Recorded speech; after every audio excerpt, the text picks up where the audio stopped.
Welcome back to Streamline Entertainment. It's Marvin. We're going to get straight into a video. UK arrests 55-year-old woman for posting inaccurate information on social media. We're going to get straight into the video. Dark days ahead for Britain, my friends. The UK government has now begun arresting people within their country who dared to post inaccurate information on social media during the protests. This is a report from Sky News about the arrest of a 55-year-old woman in Cheshire because she dared to speak her mind online. Take a look at this. Now, a woman has been arrested by Cheshire Police in relation to an inaccurate information on social media about the attacker in the Southport murders. It says a 55-year-old woman from near Chester was arrested earlier today, Thursday the 8th, of course, on suspicion of publishing written material to stir up racial hatred and false communications. She is currently being held in police custody. Chief Superintendent Alison Ross has also made a statement saying that this is in relation to a post which has been fueled by malicious and the protest rather has been fueled by malicious and inaccurate communications online. It is a stark reminder of the dangers of posting. You've got to be careful what you put online because, like I said, it can get people's back up. There's still crazy people out there who can do crazy things by listening to this post. It's just fueling aggression amongst people of different religions, background, different beliefs, and it isn't good for becoming a normal country again. I think we're way off at the moment. Information on social media platforms without checking the accuracy. It's also a warning that we are all accountable for our actions.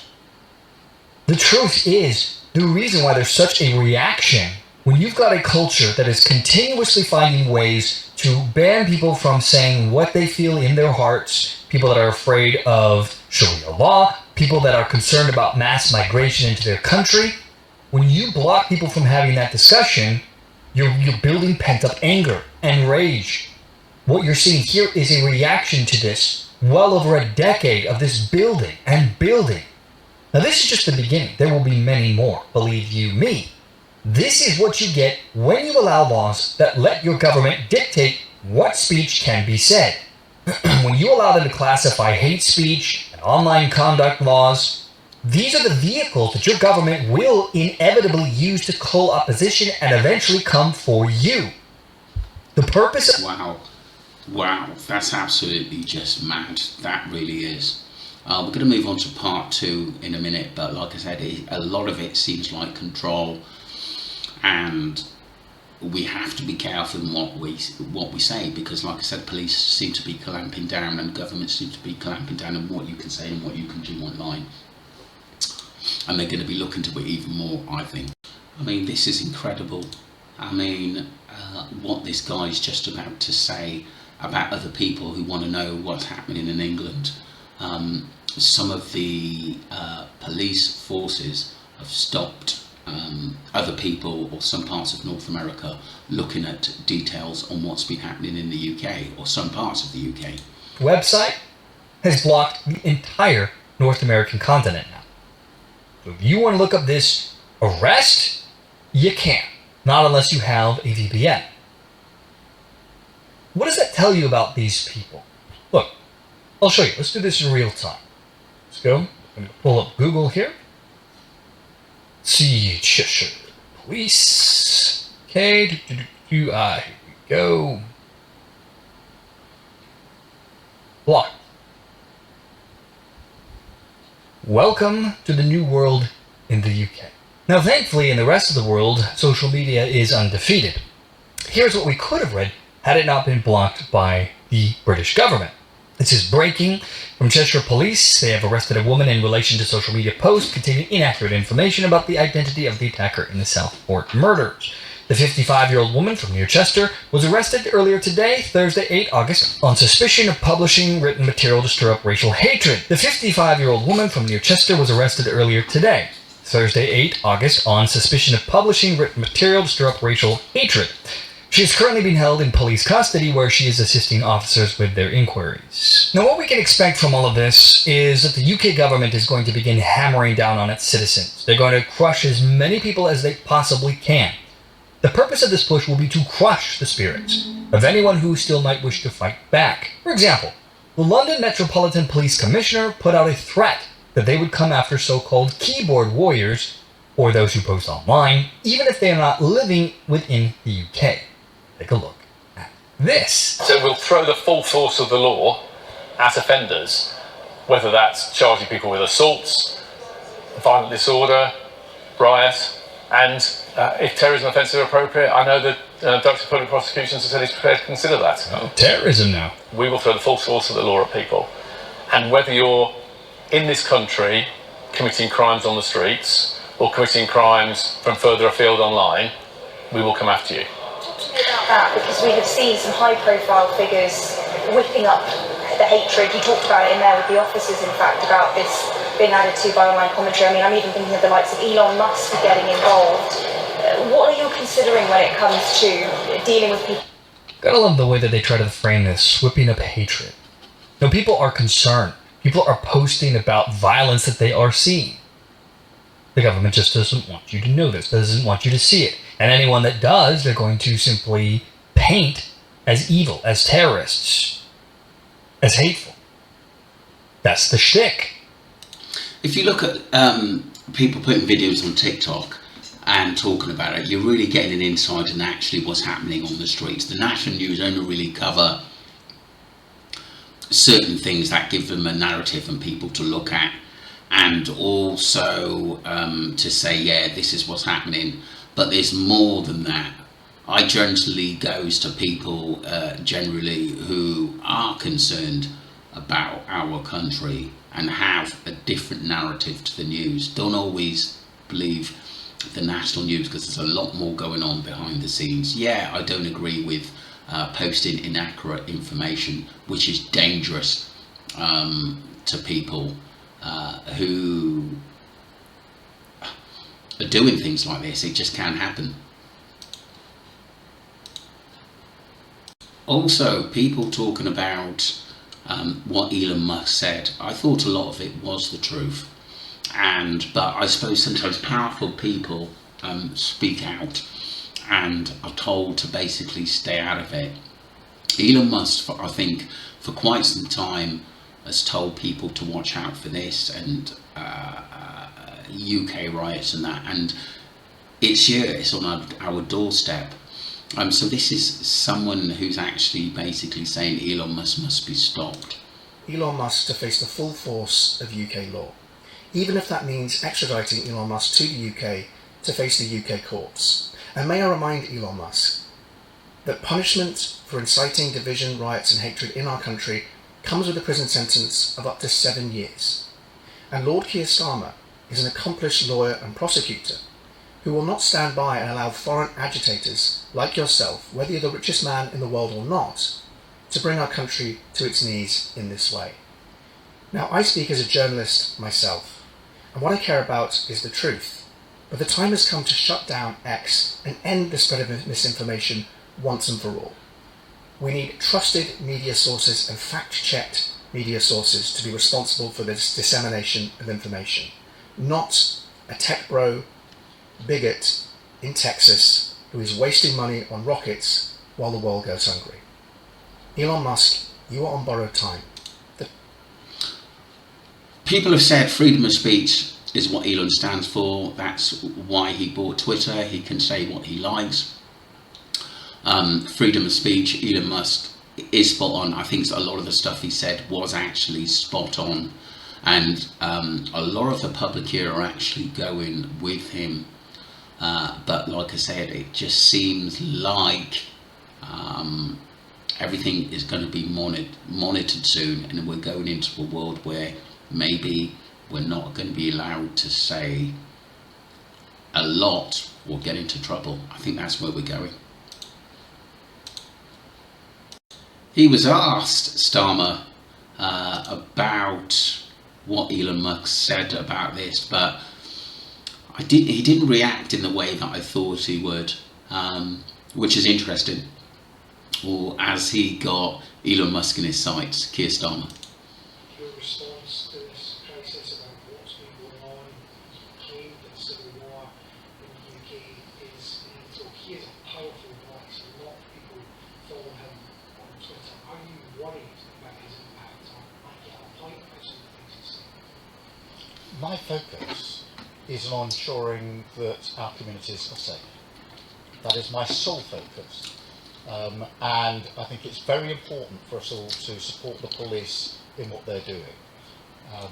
I went up to Southport to speak to some of the police who had been the first responders to the terrible attack that happened. They described the scene to me and what they had to deal with when those girls were attacked.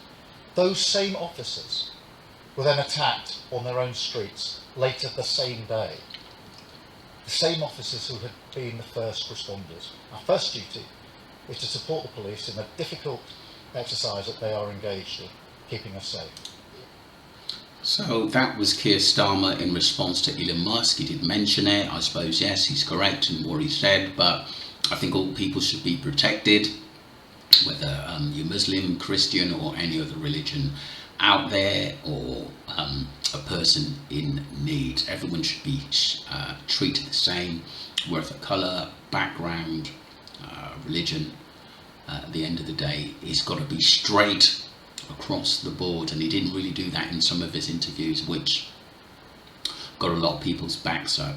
And this is early days for Keir Starmer. Yes, there's a lot of pressure on him, but you've got to get things right in what you say.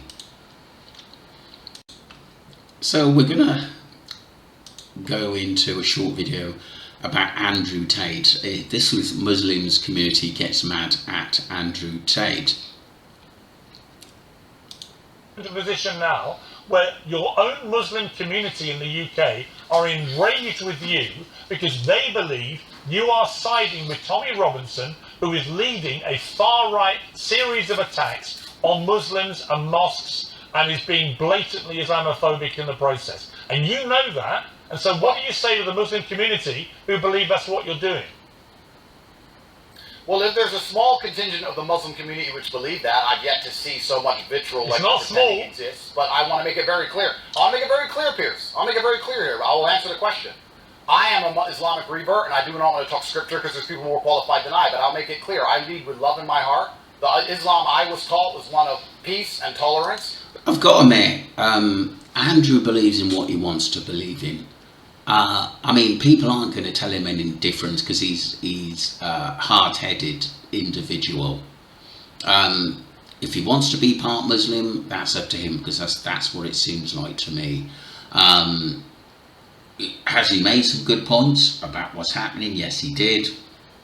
I did say yesterday what he said about the young adult who murdered those three children and injured others, was given, he did give a false representation of actually who he was and what happened. You can't really do that, because like I said, it's alright when you're living outside the UK to say anything you want and you're rich. I do sometimes think that Andrew does say things to get sometimes people back up and to make him relevant. Some of the stuff he says is fair, I must admit, but like I said, I get the feeling he's just doing it for his own platform, I think personally. There's not a single person alive who can force me to take sides or to hate anybody else. And I don't care what kind of Islamic person you are, to come along and tell me I should hate somebody else because of Islam is not the kind of Islam I prescribe to.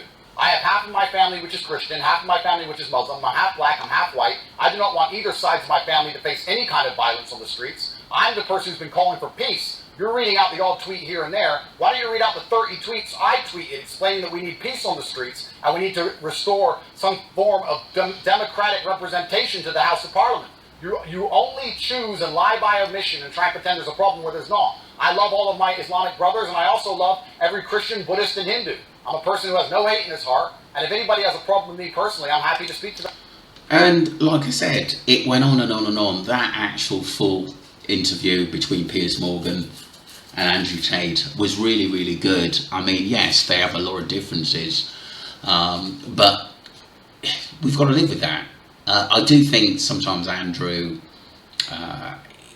does get a lot of attention for who he is, and I do respect him as a businessman, but sometimes he does say things that I think definitely gets people back up, and he has to be very, very careful sometimes in what he says. It's just a part of life.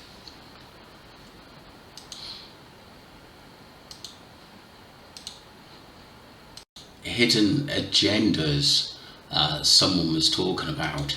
Is it to give the government more powers, and this is why so much is let go, so to implement new laws to have more control over us? It seems that way. Less conversation and speech we're going to be allowed to put up online, and I think it's going to be governed more now than ever before. This young lady speaks sense. So I'm a bit worried that it's coming to that, and I can see it coming to that. I've been seeing it since they tried to implement lockdown during COVID. They tried to stop us from travelling during COVID. They tried to stop us from working, getting jobs, doing all this crap. They were testing the waters, seeing how far they could push us, or how far they could go with how much they could control us with. And so many people complied because, you know, you have to. You can't go against the government, you can't go against the law. And so they're just gonna, you know, they're able to do it, and they know that they're able to do it now. So I'm a bit worried, but we mustn't live in fear. We know that Christ is King, he's coming back. I have my faith in Jesus, and I'm willing to die for my faith, which could come to that. So, but yes, love and light. I'm going to be honest, I think that we gave a lot of what we're talking about now, mass integration, which I think has not happened enough. I think a lot of the people that have come, some of them do want to work and want to get an education behind them, but I believe that things should have been looked at 10, 15 years ago, not now. I think it's actually gone too far, and I think that the government have been ignoring what people have said for some years now about immigration statuses and who they let in and who's going home, to be honest with you. And I think a lot of it, time's gone quickly, and I think that a lot of people maybe have thought that the government are doing a lot more about it, but keeping it quiet. But it seems a lot of people have had enough of where we're going this, and it affecting taxes. So I think that they do have to tighten up, and who comes in and who doesn't. At the end of the day, I look at it like this: if someone's coming in and benefit the country, it's a good thing. They're coming into work, doctors, nurses, or bringing something to our society. Is a good thing. But if they're not, then it's not a good thing. I think it's as simple as that. Don't forget to subscribe to Streamline Entertainment, and let's have your thoughts on this. Thank you.